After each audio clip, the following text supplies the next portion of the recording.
ओम पूर्णमदः पूर्णमिदं पूर्णात् पूर्णमुदच्यते पूर्णस्य पूर्णमादाय पूर्णमेवावशिष्यते।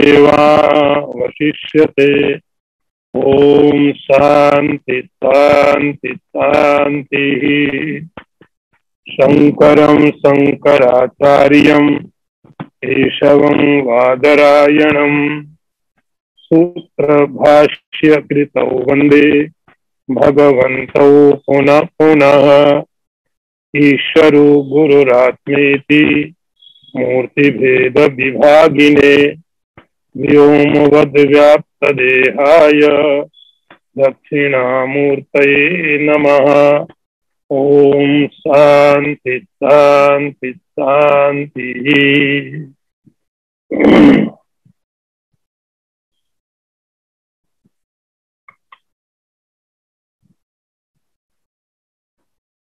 विशुद्धमन्तःकरणं स्वरूपे निवेशय साक्षिन् अविबोधमात्रे शनैः शनैः निश्चलताम् उपानयन् पूर्णं स्वमेवा अनुविलोकयेत् ततः। अर्थ देखिए, सबके साक्षी और ज्ञान स्वरूप आत्मा में अपने शुद्ध चित्त को लगाकर धीरे धीरे निश्चलता प्राप्त करता हुआ अंत में सर्वज्ञ सर्वत्र अपने ही परिपूर्ण रूप को देखे।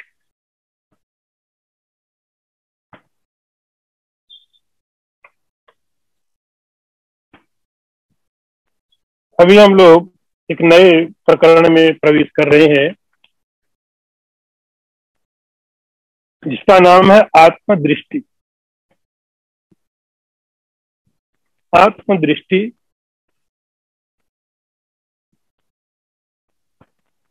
विशुद्धमन्तःकरणं स्वरूपे विनिवेश्य साक्षिणी अवबोधमात्र। तो अभी शंकराचार्य जी कह रहे हैं, जो साधक जिसने पीछे ध्यान की विधि के द्वारा अपने चित्त को परमात्मा में लगाया है, जिसका चित्त मन शांत हो गया है और असंप्रज्ञात समाधि की प्राप्ति जिसको हुई है,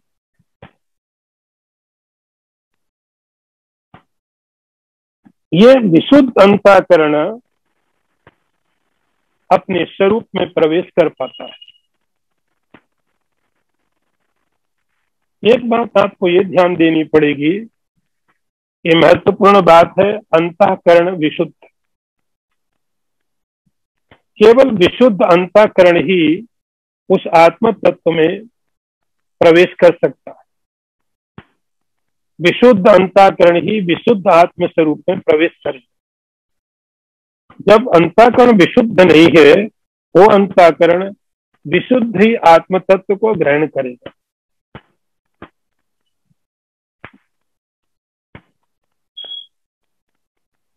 ध्यान के द्वारा, असंप्रज्ञात समाधि के द्वारा ये साधक धीरे धीरे अपने मन को उसने पवित्र किया और आत्मा में लगाया। इस विशुद्ध अंतःकरण का मतलब हो गया कि अंतःकरण खत्म हो गया। अंतःकरण विशुद्ध होने का अर्थ होता है कि अंतःकरण के जो अभी तक काम थे वो सब बंद हो गए। तो विशुद्ध अंतःकरण अपने स्वरूप में जाकर के विशुद्ध आत्मा को ग्रहण कर पाता है। तो विशुद्ध आत्मा को ग्रहण करने के लिए स्वरूप का, मन का विशुद्ध होना अनिवार्य हो गया।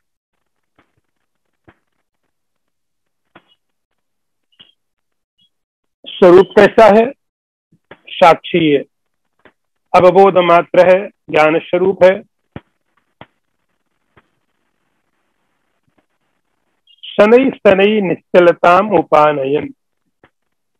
तो उस असंप्रज्ञात समाधि के द्वारा या ध्यान के परिपाक स्थिति में ये साधक अपने चित्त को परमात्मा में लगाने में समर्थ तो हो गया, लेकिन इसके अंदर भी स्थिरता नहीं है। स्थिरता नहीं है, ये मन लगता है फिर हट जाता है, फिर लगता है फिर हट जाता है। इसके लिए शनै शनै धीरे धीरे प्रैक्टिस करते करते, साधना करते करते, ये साधना, यही साधना।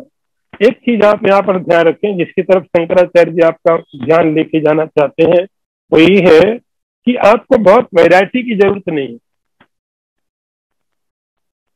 बहुत ज्यादा प्रकार की जरूरत नहीं है, आपको बहुत धैर्य की जरूरत, निरंतरता की जरूरत। तो जैसे जैसे धैर्य के साथ, निरंतरता के साथ ये साधक उस अभ्यास को बढ़ाता। अब आप समझे, ये शुरू में असंप्रज्ञात समाधि में कोई साधक 1 मिनट के लिए गया, उसके बाद असंप्रज्ञात समाधि से या उस आत्मचिंतन से, आत्मविचार से बाहर आ गया और संसार का विचार उसके मन के ऊपर में आ गया, ये स्वाभाविक। लेकिन अब वो साधक दोबारा और प्रैक्टिस करता है, 1 मिनट की जगह उसका 2 मिनट होने लग गया, 2 मिनट की जगह धीरे धीरे बढ़ता है तो 3 मिनट होने लग गया। इसको बोलते शनै शनै, ग्रेजुअली। उस ड्यूरेशन को, उस टाइम को, पहले तो केवल उस प्रक्रिया में जाना पड़ेगा। जैसे आप पीछे की बातों को पूरा ध्यान में लेके चलना, एकांत में जाना है, बैठना है, प्रैक्टिस करनी है, वो सब करने के बाद एक क्षण के लिए, 1 मिनट के लिए असंप्रज्ञात समाधि की आत्म साक्षात्कार होगा। लेकिन वहां ज्यादा देर रुक नहीं पाएंगे, फिर स्थिति बाहर हो गई। अब शनै शनै करते आप वो प्रैक्टिस चालू रखेंगे, धीरे धीरे 1 मिनट की जगह 2 मिनट किया, 2 मिनट की जगह 3 मिनट किया। निश्चलताम उपानयन, इस प्रकार धीरे धीरे धीरे धीरे मन के अंदर में निश्चलता का भाव आता है। अब मन चंचल कम हो जाता है, मन के अंदर जो चंचलता थी वो धीरे धीरे धीरे धीरे समाप्त होने लगती, और उस समय यह मन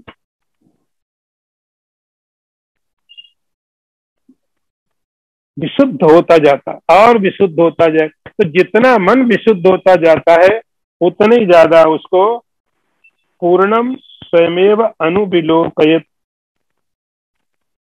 अब अपना वह पूर्ण रूप देखने लगता है। अब इस समय वह अपने मन को हटा करके, मन का विशुद्ध होना मन की समाप्ति है, मन की मृत्यु है। अब वो डायरेक्ट अपने आप को देखता है। पूर्णम स्वयं, अपने आप को पूर्ण रूप से। अभी हम अपने आप को मन के द्वारा, इंद्रियों के द्वारा जो देखा करते हैं वह पूर्ण नहीं होता है, आधा होता है। इसीलिए उसको हटा करके बिना मन के धीरे धीरे धीरे धीरे प्रैक्टिस को बढ़ाते बढ़ाते, अभ्यास को बढ़ाते बढ़ाते, ये अभ्यास विशुद्ध अंतःकरण के द्वारा ही हो सकता है। फिर पूर्णता की प्राप्ति मालूम पड़ती है। पूर्णता की प्राप्ति होती ऐसा नहीं है, ऐसा नहीं कि पूर्णता की प्राप्ति होती, पूर्णता तो प्राप्त है, लेकिन पूर्णता की प्राप्ति मालूम होती है कि मैं पूर्ण हूं। अभी कितनी प्राप्ति आपको अपने बारे में है कि मैं इतना ही हूं, जो आपका एक बॉडी का, एक आपकी हाइट है, आपका जो वेट है, आप इतने ही है। ये रिपोर्ट किसने दी है? जब हम इंद्रियों के द्वारा, मन के द्वारा अपने को देखते हैं, तब हमें रिपोर्ट मिलती है कि आपकी इतनी हाइट है, आपका इतना वेट, ब्लड शुगर इतना है, कोलेस्ट्रॉल इतना है। लेकिन जब आप इनको हटा करके अपने को देखा करते डायरेक्ट, तो आपकी रिपोर्ट कैसी होती? पूर्ण होती। उस पूर्णता में ये सारा का सारा ब्रह्मांड आपका एक पार्ट होता है, आपके अंदर होता है। आपकी सारी कल्पनाएं जिसको साइंस करती है, वे सब पूर्णता उस पूर्ण रूप को देखा करता है। साधक को देखना चाहिए। शंकराचार्य जी बोलते हैं आत्मदृष्टि। अब जब आप आत्मदृष्टि करते हैं, संसार के आत्मदृष्टि करते, पूर्ण रूप से जब आत्मदृष्टि करते हैं, तब ये जो संसार दिख रहा था, जहां पर आपको साधना के लिए बताया गया आप इससे वैरागी करो, अब जब पूर्ण रूप देखा, ये संसार अलग नहीं है, ये संसार आपके अंतर्गत है। ये बात बहुत प्रैक्टिकल नहीं लगी, प्रैक्टिकल लगेगी भी नहीं। ये प्रैक्टिकल केवल अनुभव होगी, ये प्रैक्टिकल अनुभव होगी, ये प्रैक्टिकल नहीं लग सकती है, क्योंकि हम कहां से अप्रोच कर रहे हैं और शंकराचार्य जी कहां से बात कर रहे हैं, दोनों के बीच बहुत फर्क है। शंकराचार्य जी समझो किसी पहाड़ के शिखर में बैठे हुए टॉप पर, और हम नीचे वैली में हो। दोनों के दृष्टिकोण बहुत अलग हैं, दोनों के दृष्टिकोण अलग है, लेकिन सत्य यही है कि जब पूर्णता की प्राप्ति होगी, तब ये सारा का सारा जितना भी अभी जिसको कहा जाएगा छोड़ दो आप, अब उसको छोड़ने की जरूरत नहीं। आप अपने आप को कैसे छोड़ पाओगे? कोई आवश्यकता नहीं होती है। पूर्णम स्वयमेव अनुविलोकयेत, अनुविलोकयेत शंकराचार्य जी आज्ञा देते, ऐसा देखो, ऐसा ऐसे दिखाई नहीं पड़ेगा आपको। आपको ये कोई नहीं कहेगा आंख से देखो, आंख से ही देखेंगे हम तो, कान से थोड़ी देखेंगे। लेकिन शंकराचार्य जी को कहते हैं देखो, ऐसा दिखता नहीं है, ये आपको साधना के द्वारा या आपको प्रैक्टिस के द्वारा देखना है। अनुविलोकयेत, और जब आप साधना के द्वारा, साधक जब प्रैक्टिस के द्वारा इस असंप्रज्ञात समाधि के ड्यूरेशन को और बढ़ाता जाता है, तब उसको अपना जो स्वरूप दिखाई पड़ता है वह पूर्ण होता है, साक्षी होता है, ज्ञान मात्र होता है। यहाँ दृष्टि क्या बनानी है आपको? दृष्टिम आत्ममयीम कृत्वा पश्चेत आत्ममयम जगत। अपनी दृष्टि को आत्ममय बनाओ। दृष्टि बनाने का मतलब आंख को विस्तार नहीं देना है, विचार को विस्तार देना। उस विचार के द्वारा संपूर्ण संसार में आप अपने आप को ही देखेंगे। ऐसा साधक को देखना चाहिए। अगला मंत्र देखिए। देहेन्द्रिय प्राण मनोहमादि भी स्वज्ञान क्लिप्तैरखिलै रूपादिभि विमुक्तमात्मानमखंड रूपम पूर्णम महाकाशमिवावलोकयेत्। शंकराचार्य जी यहाँ पर आपको आदेश की तरह बताते हैं। अर्थ देख लीजिए। अपने अज्ञान से कल्पित देह, इंद्रिय, प्राण, मन और अहंकार आदि समस्त उपाधियों से रहित अखंड आत्मा को महाकाश की भांति सर्वत्र परिपूर्ण देखे। आप शब्दों पर ध्यान देना, ऐसा देखो, ऐसा करो, ये डायरेक्ट इंस्ट्रक्शन दिए जा रहे हैं, आप ऐसा करो। आप कर सकते हो क्योंकि आपने इतनी चीजें कर ली हैं। जब कोई मेडिटेशन कर चुका है, संप्रज्ञात असंप्रज्ञात समाधि तक एक बार पहुंच गया है, उससे आशा की जाती है वो ऐसा कर सकता है। इसलिए शंकराचार्य जी बोलते हैं तुम ऐसा करो।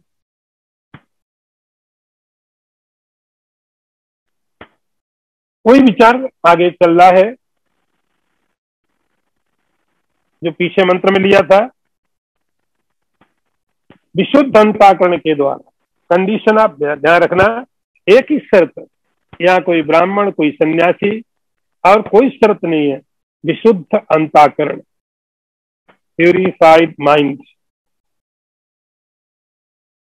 ये शर्त है। ये विशुद्ध अंतःकरण ही क्या करता है, आत्म तत्व में विशुद्धता को देख सकता है, समझ सकता है। अभी क्या हो रहा है, अभी क्या हो रहा है, अभी भी देह के द्वारा, इंद्रिय के द्वारा, प्राण, मन, अहंकार आदि के द्वारा, इन उपाधियों के द्वारा जहां तक दृष्टि जानी चाहिए वहां तक नहीं जा रही। अभी आप ऐसे समझो, एक बात तय है कि दुनिया में एक ही ऐसा ज्ञान है जिसके ऊपर कोई संदेह नहीं हो सकता है, किसी को भी कभी भी नहीं हो सकता है, और वो ज्ञान है मैं हूं। मैं हूं, ये जो ज्ञान है इसके ऊपर किसी को कभी कोई संदेह नहीं हो सकता, मैं हूं कि नहीं, ऐसा नहीं होता। मैं नहीं हूं ऐसा भी विचार नहीं होता। हाँ, इतना होता है, बाकी चीजें आप भूल सकते हैं, संदिग्ध हो सकती है, लेकिन कभी आप भूल नहीं सकते कि मैं हूं। आप जागृत में हो, आप स्वप्न में हो, आप किसी सुसुप्ति में हो, मूर्छा में हो, आप किसी भी स्थिति में है, तो चीजें कम या ज्यादा होती, वस्तुओं को आप बोल सकते, छोड़ सकते, ऐड कर सकते हो, लेकिन आप अपने आप को नहीं भूल सकते।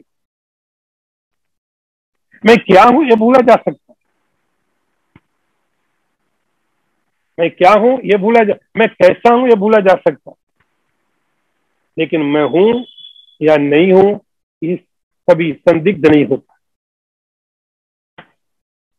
तो मेरा होना हमेशा ही निसंदिग्ध है, डाउटलेस, कभी किसी को इस पर संदेह नहीं हो सकता। लेकिन समस्या इतनी है कि मैं हूं क्या, मैं हूं क्या और मैं कैसा हूं, संदेह इस पर होते, विचार इस पर है। गीता में भी भगवान ने अर्जुन को बोला कि मुझे सब जानते, भक्त्या माम अभिजानाति यावान यस्यास्मि तत्वता ततो माम तत्वतो ज्ञात्वा विशते तदनंतरम। यही मेथड अर्जुन को भगवान बता रहे, सबको पता ईश्वर है, ईश्वर है ऐसा जानने वाले दुनिया में बहुत लोग। ईश्वर की सत्ता में नास्तिक भी ईश्वर नहीं है तो वहां भी ईश्वर के साथ ही बात करता, ईश्वर है ऐसा कहने वाले लोग दुनिया में बहुत है, बहुत है, बहुत है। लेकिन ईश्वर को जैसा है वैसा जानने वाले लोग बहुत कम है। भगवान ने गीता में इसलिए कहा, हे अर्जुन, भक्त्या माम अभिजानाति यावान यस्यास्मि तत्व का। हम सुनकर के तो जान सकते ईश्वर है, हम सुनकर के जान सकते ईश्वर सर्वव्यापक, ईश्वर सर्वशक्तिमान है, लेकिन हम केवल इतना सुन सकते हैं, ये समझ में नहीं आ सकता। इसको समझने के लिए क्या चाहिए, भगवान वहां कहते हैं भक्ति। भक्ति के द्वारा जाना जा सकता है ईश्वर क्या है, कितना है, कैसा। सुन तो सबने लिया ईश्वर सर्वव्यापक, लेकिन उसकी सर्वव्यापकता बिना भक्ति के मालूम नहीं पड़ेगी, उसके लिए भक्ति होनी चाहिए। और उसका परिणाम बताया, भगवान कहते ततो माम तत्तो ज्ञात्वा विशते तदनंतरम उसके बाद वो व्यक्ति मुझ में प्रवेश कर जाता है, मेरा रूप हो जाता है। यहाँ पर आप उसी सिद्धांत को समझें। हम सब जानते हैं कि मैं क्या हूं।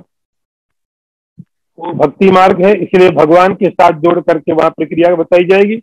यहाँ आपको आत्म के द्वारा बताई जाएगी। आप सब जानते हैं मैं हूं, लेकिन आपको ये नहीं पता आप कौन हो, क्या आपकी महिमा है। आपकी महिमा क्या है? आपकी जो महिमा है वो नहीं मालूम है। क्या हुआ उसके साथ? अज्ञान के द्वारा वो ढक गया, भूल गए। आप अपनी महिमा को भूल गए, अपने वैभव को, अपनी संपत्ति को भूल गए। बस यही अज्ञान है। तो जब अपनी संपत्ति को, अपनी महिमा को, अपने स्वरूप को भूल गए, अपने आप को नहीं भूले, लेकिन अपने स्वरूप को भूल गए। मैं क्या हूं, मेरी शक्ति क्या है। तो अज्ञान का अर्थ है भूल गए। भूलने के बाद क्या हुआ? अब किसी के द्वारा देखना शुरू कर दिया हमने, किसी के द्वारा। जो मैं हूं वो तो दिखाई नहीं पड़ा, तब क्या करता हूं? देह के द्वारा देखता हूं मैं यह हूं। तो कभी देह के साथ देखता हूं तो मालूम पड़ता है मैं मनुष्य, छोटा हूं, बड़ा हूं, माता हूं, पिता हूं। तो मैं हूं, लेकिन मेरे साथ मैंने कुछ चीजें और ऐड कर ली।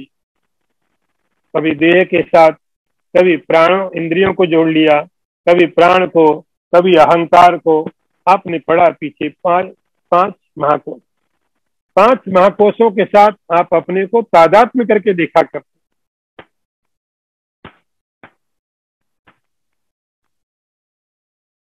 तो तादात्म्य करके पांच कोशों के साथ, कभी शरीर के साथ मिला के देखा अपने आप को, तो लगा मैं शरीर हूं। कभी प्राण के साथ, कभी मन के साथ, कभी अहंकार के साथ। लेकिन आप इसके बिना भी तो हो। जैसे इलेक्ट्रिसिटी है, हम इलेक्ट्रिसिटी को ऐसे देखते हैं, किसी डिवाइस के द्वारा। आपने कोई स्विच ऑन किया, डिवाइस स्टार्ट हुआ, इलेक्ट्रिसिटी एक्सप्रेस हो गई, इलेक्ट्रिसिटी बिजली मालूम पड़ने लगी। लेकिन यदि आपने डिवाइस ऑन नहीं किया, इलेक्ट्रिसिटी तो तब भी। ऐसे ही आप शरीर के द्वारा, मन के द्वारा, इंद्रियों के द्वारा, प्राण के द्वारा अपने को नहीं देखे तो भी पाप। वो आप कैसे? शंकराचार्य जी बोलते विमुक्तम आत्मानम। आप ऐसे आत्मा पर विचार करिए, इन सब से विमुक्त करिए, इनसे विमुक्त समझिए। प्राण से अलग है, मन से अलग है, इंद्रियों से अलग। तो ये डिवाइस है, इन डिवाइसों के द्वारा वो सेल्फ आत्म तत्व अपने को एक्सप्रेस कर, प्रकट करता। लेकिन यदि कोई डिवाइस नहीं है तो भी वो तो है। तो यहाँ शंकराचार्य बोलते हैं विमुक्तम आत्मानम। इन सब उपाधियों के द्वारा आप हटा के रखिए। मनोबुद्धि चित्तान अहंकार नाहम, एक एक को आप अलग करिए। मनोबुद्धि चित्तान अहंकार नाहम, समस्त उपाधियों को आप हटा दीजिए। उसके बाद आप है तो सही, वो आप कैसे हैं? यदि कोई डिवाइस ऑन नहीं है, इलेक्ट्रिसिटी पावर है, लेकिन हम देख नहीं पाते। हमको पता कब चलता है? जब किसी डिवाइस को ऑन करते। तो हमारा इलेक्ट्रिसिटी तक पहुंचने का जो तरीका है, डिवाइस होते, यंत्र होते। ऐसे ही हम अपने आप को देखने के लिए यंत्र लेते हैं, शरीर का यंत्र, मन का, प्राण का। शंकराचार्य बोलते विमुक्तम, इनसे मुक्त करके आत्मा को देखने की कोशिश करो। विमुक्तम आत्मानम अखंड रूपम, तब ये आत्मा आपको अखंड मालूम पड़े। अभी आत्मा खंड क्यों मालूम पड़ती है? मेरा शरीर है, मैं अपने शरीर से देखूंगा तो मेरी आत्मा यहाँ तक, उसकी आत्मा वहां तक, एक खंड खंड दिखाई पड़ेगी। पूर्णम महाकाशमिवम अवलोकयत, उदाहरण दिया महाकाश। जैसे आकाश एक है, लेकिन वो एक आकाश भी अलग अलग उपाधियों के कारण अलग अलग दिखाई पड़ने लगता है। अगला मंत्र देखिए, इसी बात को आगे बढ़ाया। घट कलश कुशूल सूचि मुख्य ही गगन मुपाधि सतैर मुक्तम एकम भवति न विविधम तथैव शुद्धम परम अहमादि विमुक्तम एकमेव। अर्थ देखो, जिस प्रकार आकाश, घट, कलश, कुशूल, कुशूल का अर्थ होता अनाज रखने का जो बर्तन, सुई का छेद, ऐसी सैकड़ों उपाधियों से रहित एक ही रहता है। नाना प्रकार की उपाधियों के कारण वह अनाना नहीं हो जाता है। उसी प्रकार अहंकार आदि उपाधियों से रहित एक शुद्ध परमात्मा ही। अब उसी बात को आगे बढ़ाया। वेदांत में बात समझने के लिए आपको उस ब्रह्म को समझाने के लिए एक बहुत अच्छा जो दृष्टांत बनता है, और वो होता है आकाश। उस ब्रह्म की व्यापकता बताने के लिए, निर्लेपता बताने के लिए, अखंडता बताने के लिए एक उदाहरण होता है हमारे पास, और वो होता है आकाश। आकाश के द्वारा आराम से समझाया जा सकता है उस आत्म तत्व के बारे में। उदाहरण दिया घटा आकाश, महाकाश, पीछे वाले में आपने सुना महाकाशम इव। तो जैसे महाकाश, ये जो आकाश स्पेस है, इसी को महाकाश समझ लेना आप। महाकाश कोई दो अलग आकाश नहीं है। महाकाश इसलिए बताया जा रहा है क्योंकि थोड़ा फर्क आपको समझना पड़ेगा। महाकाश का अर्थ यही आकाश जो जिसमें हम सब हैं। अब ये महाकाश कितना है, अच्छा मैं महा हटा देता हूं, आप केवल कंफ्यूज मत होना, केवल आकाश समझ। एक मेरा आकाश, तुम्हारा आकाश, अभी ऐसी धारणा नहीं है। आकाश एक है, अखंड है, टुकड़ों में नहीं है, लेकिन वह एक अखंड आकाश भी घट, कलश, कुशूल, सूचि, मुख्य, वेदांत में बोला जाता है घटाकाश। बहुत प्रसिद्ध शब्द है वेदांत का घटाकाश। घटाकाश, मठाकाश। घटाकाश का अर्थ आप समझ लीजिए, मैं थोड़ा एक्सप्लेन कर दूं। घट का अर्थ है कोई भी बर्तन। उस बर्तन के अंदर में जो खाली जगह है, वो खाली जगह है, क्योंकि घट माने घटा, पॉट, उसके अंदर एक जो जगह है उसको बोलते हैं घट के अंदर होने वाला आकाश, इसलिए उसका नाम रखा गया घटाकाश। अभी जहां बैठे, आपका रूम है, हॉल है, आप जहां भी बैठे हैं, तो आपने थोड़ी जो बाउंड्री करके रखी है, उस बाउंड्री के अंदर में एक आकाश आपने रोक लिया, उसका नाम रखा मठाकाश।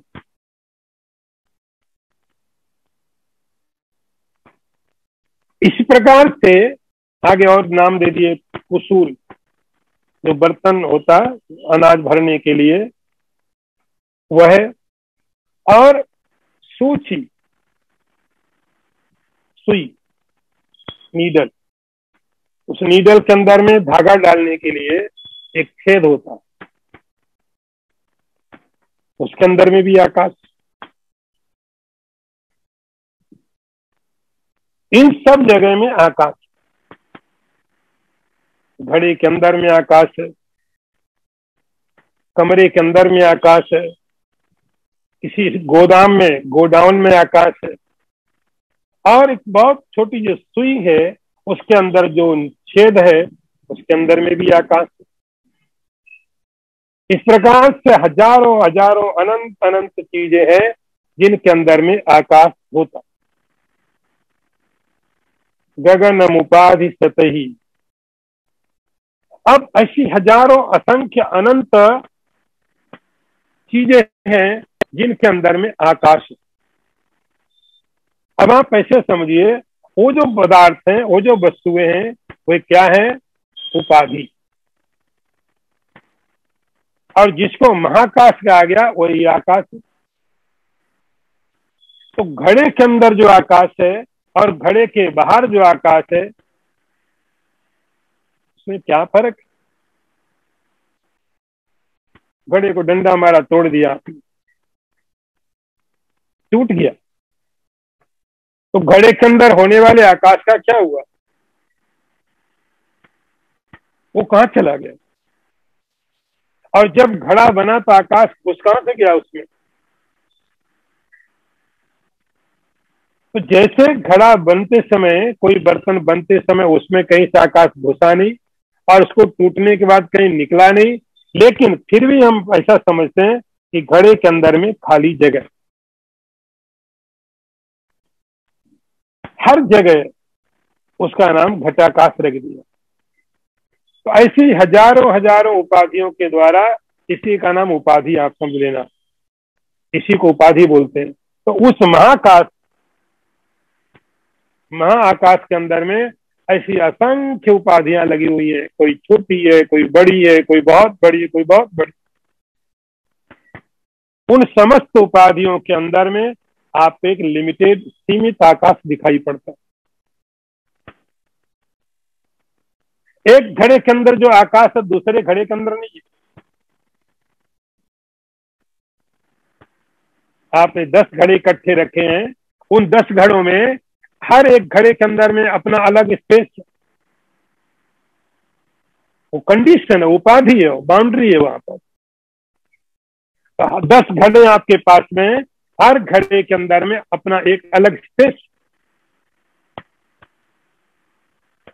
हर एक घड़े के अंदर अपनी एक जगह है। तो जो इस घड़े की जगह है वो दूसरे घड़े की नहीं है, दूसरे घड़े की है इसके अंदर नहीं, सबका अलग अलग प्राइवेट आकाश।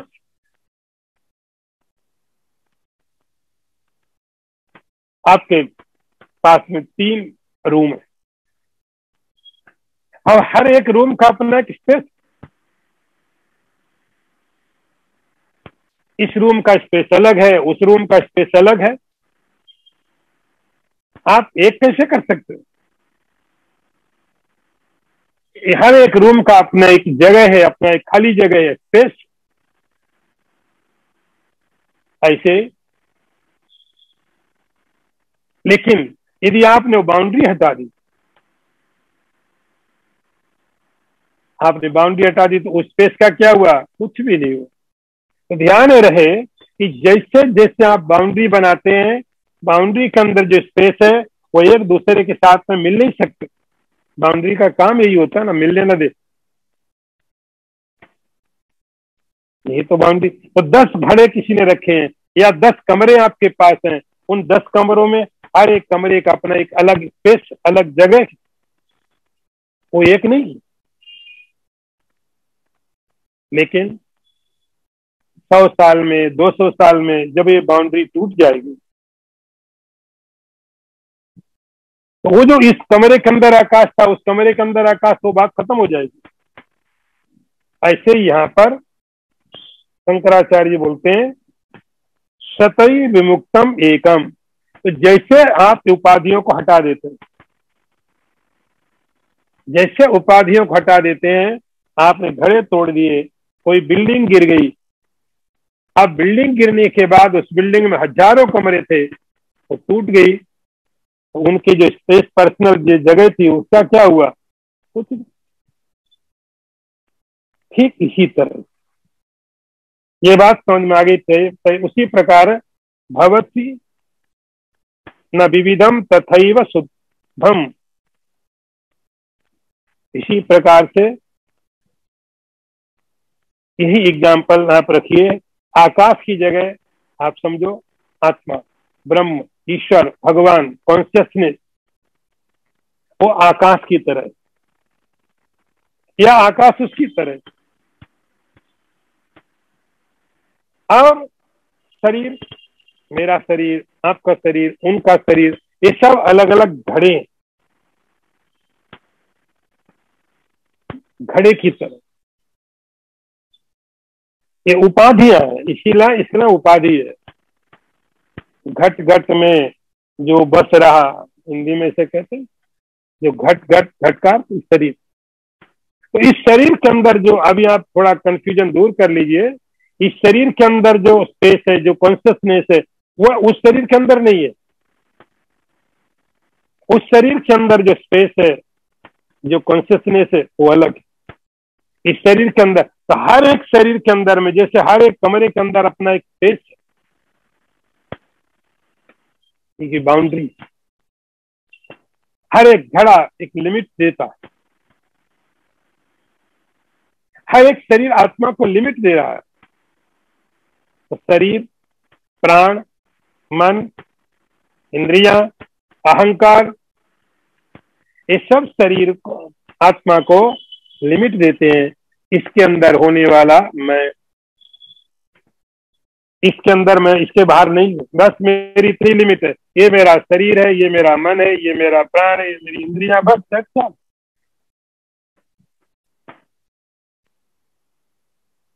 ऐसे ही हर एक शरीर के अंदर में एक अपना पर्सनल, व्यक्तिगत मन, इंद्रियां, प्राण, और मैंने अपने को सीमित कर ली। शंकराचार्य बोलते हैं तथैव शुद्धम परम अहमादि विमुक्तम। अब ये जो उपाधियां मिली,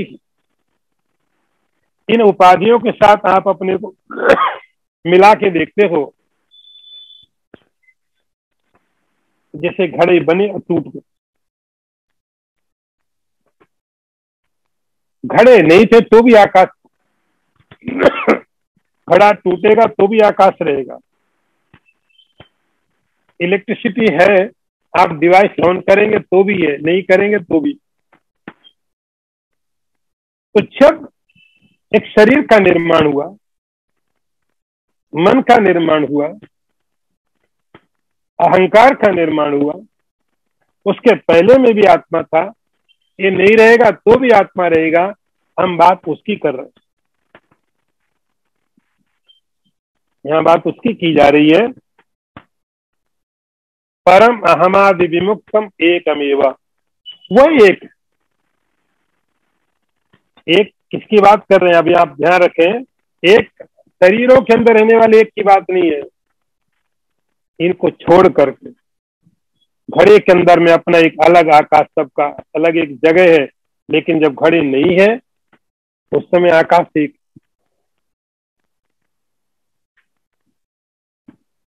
इन उपाधियों से विमुक्त करके शंकराचार्य जी बोलते हैं आप अपने को देखोगे तब मालूम पड़ेगा तुम एक हो। इन उपाधियों को लेकर देखने जाओगे तब तुम एक नहीं हो सकते। अगला मंत्र देखिए। ब्रह्मादि स्तंभ पर्यंता मृषा मात्रा उपाधया तथा पूर्णम समात्मानम पश्चेद एकात्मना स्थितम। अर्थ देखिए, ब्रह्मा से लेकर तृण पर्यंत समस्त उपाधियां मिथ्या हैं, इसलिए अपने को सदा एक रूप से स्थित परिपूर्ण आत्मस्वरूप देखना चाहिए। शंकराचार्य जी उपाधियों के बारे में बता रहे।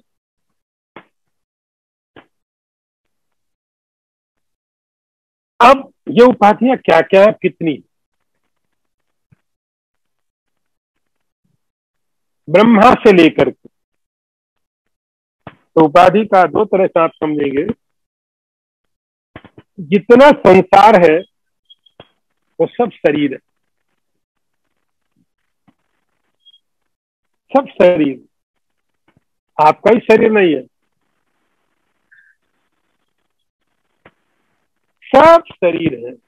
अलग अलग ढंग के, अलग अलग वैरायटी है, अलग अलग विचित्र।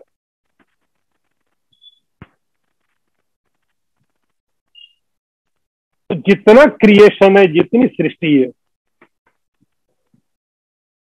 जैसे आप, हमारा शरीर है, एक शरीर है, लेकिन मेरे शरीर के अंदर में पता नहीं कितने सारे और शरीर पड़ रहे, कितने सारे, उनकी कोई संख्या नहीं कर सकते। हमको लगता है कि शरीर की बात कर रहे हैं, लेकिन शरीर के अंदर जो छोटा सा मांस का टुकड़ा है वो थोड़ी शरीर, उस मांस के टुकड़े के अंदर में हजारों हजारों शरीर है, हजारों हजारों कीटाणु, उन सब को मिला के एक शरीर बनता। ऐसे ही सारे के सारी चीजों को मिला दो, एक शरीर बनता। तो जितनी सृष्टि है वो सब ब्रह्मा जी ने बनाई, ये सब शरीर। ब्रह्मा क्रिएटर है, ब्रह्मा जी बनाने वाले। तो दो तरह से आप बांटिए, एक सृष्टि और सृष्टा। ये सारी की सारी सृष्टि है, ये सब उपाधि है, सब उपाधियां, जितनी सृष्टि है सब उपाधि है, सब आपको सीमित करती। और इतना ही नहीं, इसको जो बनाने वाले हैं ब्रह्मा, तो ब्रह्मा संसार का निर्माता है, ब्रह्मा जी निर्माण करते। वहीं से समझो सृष्टि शुरू हुई है। तो पहला शरीर ब्रह्मा जी का, पहली जो बाउंड्री है, पहली जो लिमिट है, जो उपाधि है ब्रह्मा की। अब वेदांत की एक गहराई देखिए, सत्य के इतने करीब वेदांत ही जा पाता है। ये कहने की बात करता है कि ब्रह्मा का अर्थ केवल ब्रह्मा नहीं है, ब्रह्मा का अर्थ जितना भी डिवाइन आप समझते हैं, जितना भी स्वर्ग वैकुंठ, सब का सब उपाधि। सब लोग इतनी सत्य बातें नहीं कह पाए।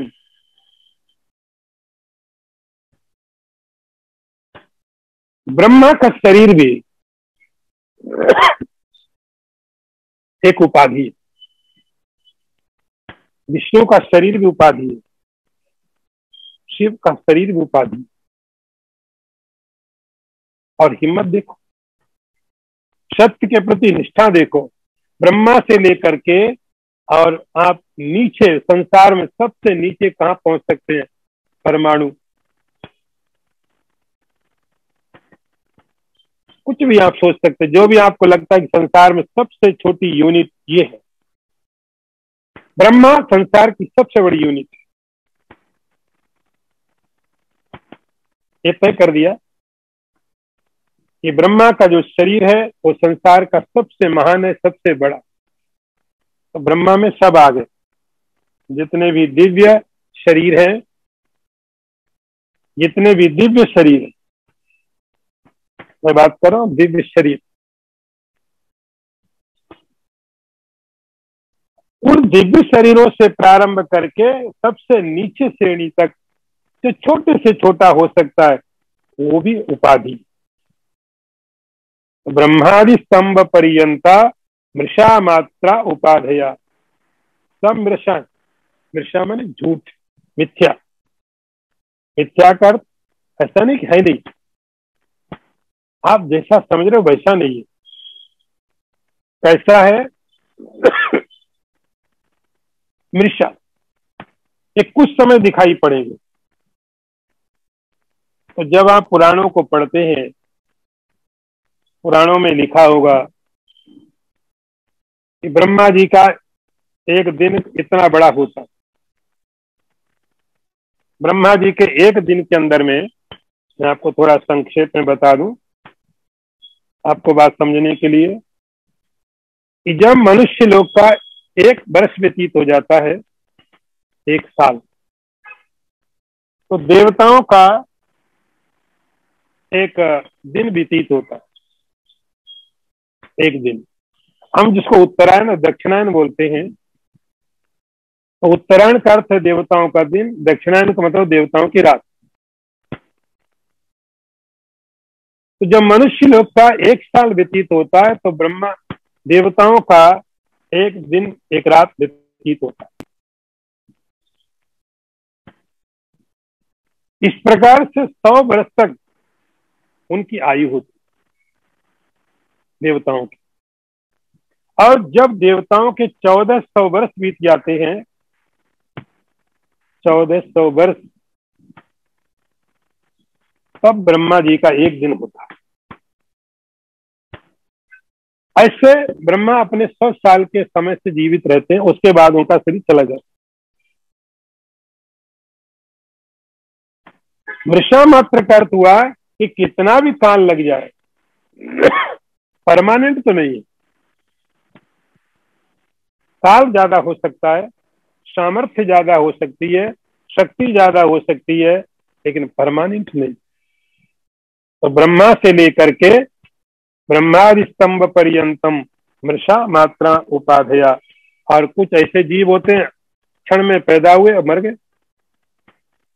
बरसात में आप देखते कीड़े पैदा हुए, थोड़ी देर में खत्म हो गए। तो ब्रह्मा जी की उपाधि और ये जो अंतिम क्षणिक उपाधियां हैं, ये सब उपाधि है, सब मृषा है। तथा पूर्णम समात्मानम पश्चेत एकात्मना स्थितम। शंकराचार्य बोलते पश्चेत, देखो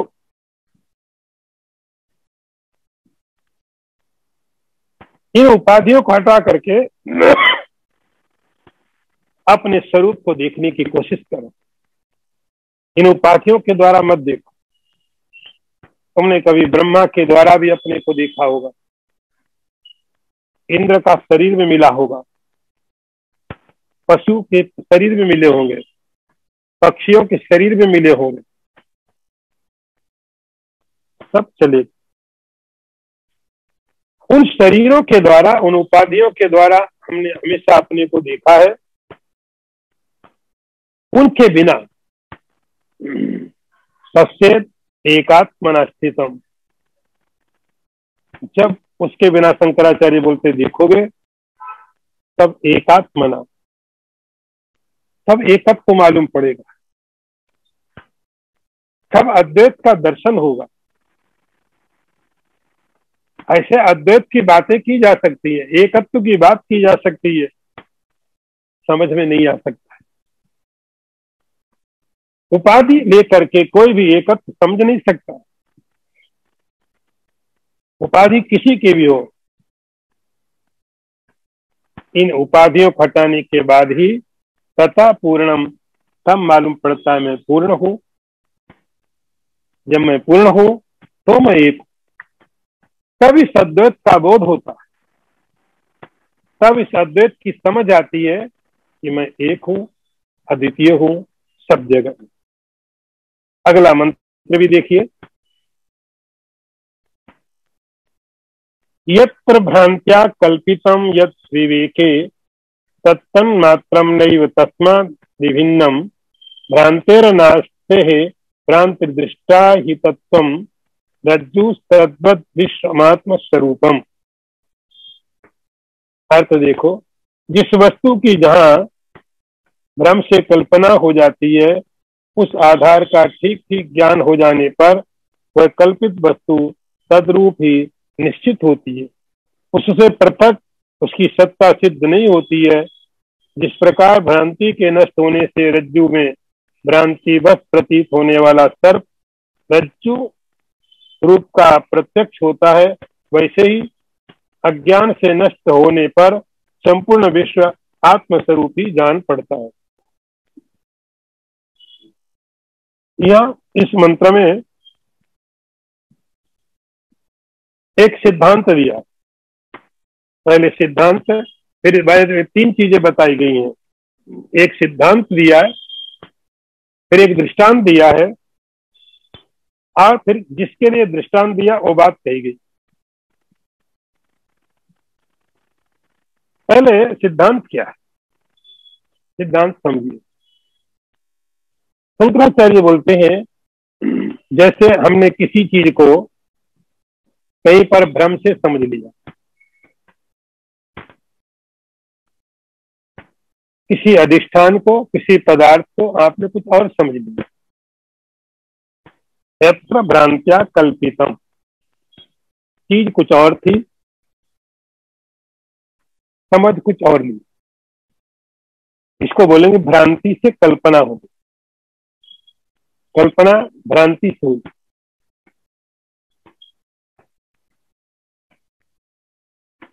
अब आप नजदीक गए, नजदीक जाने के बाद में उसका विवेक किया, उसको देखा, तो देखा मालूम पड़ा नहीं नहीं ये तो ऐसा नहीं, मैं तो कुछ गलत समझ गया। जब आपने नजदीक जाके उसको जान लिया, तब जो भ्रांति थी वो अपने आप निवृत्त हो जाती है। ये नियम है कि इसको मैं ऐसे बोलूं, अधिष्ठान का ज्ञान होने से अध्यस्त अपने आप निवृत्त हो जाता है। थोड़ा कठिन शब्द है। अधिष्ठान का ज्ञान होने से अध्यस्त अपने आप समाप्त हो जाता है। अब दृष्टांत देख के यहाँ पर जो बताया, मैं आपको दृष्टांत बताऊं।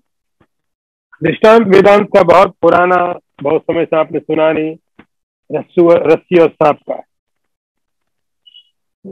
बहुत समय हो गया नहीं सुना। रज्जू और सांप, रस्सी में सांप, तो थी वहां पर रस्सी, लेकिन भ्रांति के कारण क्या समझ लिया, सांप। ये भ्रांत्या, अब भ्रांत्या कल्पितम, भ्रांति से कल्पना कर ली किसकी, सांप की, किसमें, रस्सी में। तो रस्सी के अंदर में, रस्सी के ऊपर में सांप की कल्पना कर ली, ये सांप है, ये सांप है, डर गए। तो सांप की प्रतीति हुई, ये सांप है। बड़ी लंबी रस्सी थी तो बड़ा सांप हो जाएगा अपने आप। यदि मोटी रस्सी थी तो सांप मोटा हो गया, मोटा हो गया सांप, लंबा हो गया, बड़ा भारी हो गया। तो उस रस्सी के ऊपर में भ्रांति के कारण क्या कल्पना हुई, सांप की, सांप है। आपको मालूम हो गया यहाँ पर सांप है, ये इसको बोलेंगे सांप, भ्रांति से कल्पित। फिर आपने नजदीक जाकर उसको देखा, यद विवेके, आपने उसका विवेक कर लिया, विचार कर लिया, देख लिया, अरे ये तो रस्सी। अब रस्सी है ऐसा जब मालूम पड़ गया आपको, तो आपको सांप का क्या हुआ, जो थोड़े समय पहले जिससे डर रहे थे, थोड़े समय पहले जिससे डर लग रहा था, कांप रहे थे, वो सांप का क्या हुआ। तो कहते हैं तन्मात्रम नैव तस्मा विभिन्नम, ये जो सांप की कल्पना की गई थी, जो सांप था दिमाग में, अब अलग थोड़ी बचाओ। तन्मात्रम, रस्सी ही बची। सांप का जो विचार, सांप जो माइंड में था, दिमाग में था, चला गया, आई नहीं। उस सांप को कुछ करने की जरूरत नहीं है, बस रस्सी को जान लिया। भ्रांतिर नाशे भ्रांति दृष्टा ही तत्वम, तो भ्रांति का नाश होने से वो जो सांप था, सांप भी चला गया। फिर आप सोचते नहीं, अरे सांप का क्या हुआ होगा, जो मेरे दिमाग में सांप था उसका क्या हुआ, आपको सोचने की जरूरत नहीं। ठीक वैसे ही तद्वत विश्वम आत्मस्वरूपम, ठीक उसी प्रकार से ये सारा का सारा विश्व सांप की तरह कल्पित है, सांप की तरह कल्पित। किसके ऊपर में, आत्मस्वरूपम, जैसे रस्सी की जगह आत्मा स्वरूप, आत्मा का जो रियल उसका स्वरूप। तो आत्मा अधिष्ठान है, आधार है। उस आत्मा के ऊपर में जैसे रस्सी में सांप मालूम पड़ा भ्रम के कारण, इसी प्रकार में ये आत्मा के ऊपर में सारा विश्व मालूम पड़ता। आप समझते हैं कि शरीर के अंदर में आत्मा है, ये कल्पना है।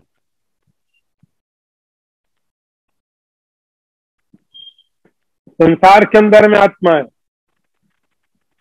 शंकराचार्य बोलते नहीं, आत्मा के अंदर में संसार है। ये प्रतीति भ्रम के कारण है, अविद्या के कारण है। तो संसार को कुछ करने की जरूरत नहीं है। क्या करने की जरूरत है? आप जो अधिष्ठान है उसको जान लो। सारे लोग संसार के साथ लड़ाई लड़ते रहेंगे, बड़ी ऊपर की बातें हैं। संसार को पकड़ना और संसार को छोड़ना बड़ी ऊपर की बात है। वेदांत कहता है आप कहाँ पकड़ रहे हो संसार को, आप किस सांप की बात कर रहे हो, आप उसको जानो, रस्सी को जानो। इस सांप को पकड़ना है कि पालना है, छोड़ना है, कुछ नहीं करना है। ये संसार आत्मा में अध्यस्त, आप उसको जान लीजिए। फिर उसके बाद में जो संसार है उसको जानने की कोई जरूरत नहीं, उस पर विचार करने की जरूरत नहीं पड़ेगी। भाई जब आपके दिमाग में था तो भी नहीं था, अभी भी नहीं है। आपकी आवश्यकता है आप संसार से झगड़ा मत करो, संसार से फाइटिंग मत करो, आप करो उस आत्म तत्व को, अधिष्ठान को, आधार को जान लो। ओम पूर्णमदः पूर्णमिदं पूर्णात् पूर्णमुदच्यते पूर्णस्य पूर्णमादाय पूर्णमेवावशिष्यते। ओम शांति शांति शांति। शंकरं शंकराचार्यं केशवं वादरायणं सूत्र भाष्य कृतौ वंदे भगवन्तौ पुनः पुनः। ईश्वरो गुरुरात्मेति मूर्तिभेद विभागिने व्योमवद् व्याप्त देहाय दक्षिणामूर्तये नमः। ओम शांति शांति शांति।